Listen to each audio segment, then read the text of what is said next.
I'm a strategist, I'm a father, I'm one passionate mofo.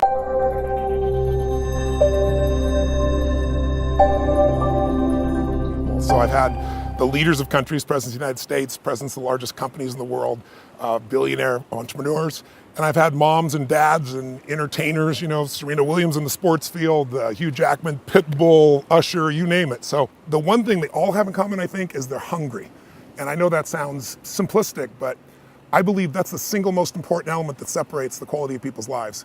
It's not just the ability to have hunger, but to sustain it. Hunger means that you want more. You want more of yourself. You want to make a bigger difference. You want to be a better parent. You want to do something more than there is today, and that you don't get satisfied. Most people start out with hunger at an early stage of life and they lose it. But the people that come to me are hungry either because something's happened, they've had a birthday with a 0 on it, they've gone through a divorce, they're starting a business and they know I've got to have a different level, or they're the best in the world and they're always looking for that edge that makes the difference.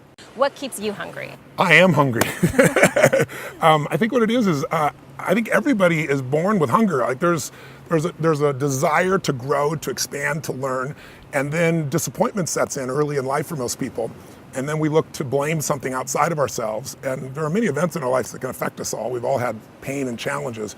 But I think if you can find within yourself the part of you that wants to constantly give something more than yourself, if you can find a mission larger than yourself, then you're more pulled to do something than trying to push yourself. And pull has much more power than push. I always say motive does matter. That if your motive is to serve something greater, there is an energy that comes up inside of you. So I feed 2 million people a year because somebody fed my family when I was 11 years old, and now this year we're feeding 4 million. I want to do more in that area. And every business I'm in, that drive just doesn't go away. Well, it's interesting, since 2008, you've seen most large enterprise companies have really figured out how to respond to the world economic crisis at that time by cutting, right? They figured out how to cut their costs, they grew their bottom lines, and they built up their cash. And so they've done very well. But that was 5 years ago, and it's getting hard to keep cutting. You can't cut your way to growth at this point. So most major corporations are now saying, what do we do about the top line? How do we really grow revenues and sales?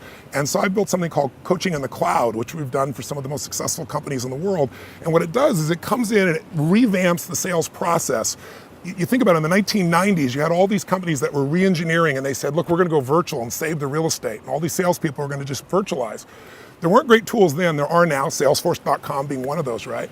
But the challenge is they've lost some of the disciplines that maximize the process. So we also, though, are showing people how to maximize technology. So I have a patent pending process in a company that's working with everybody from General Electric to Reuters. It's called Knowledge Now. And it allows you to take the knowledge you need, instead of learning the old style. We got great technology and an old way of learning.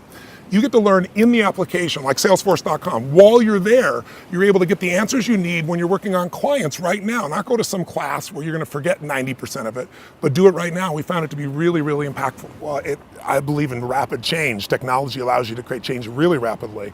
And I think, social media I've found to be a really useful research tool, because we're living in a world where so much information is coming at us all the time that I always say, it's like we're drowning in information, but we're starving for some wisdom.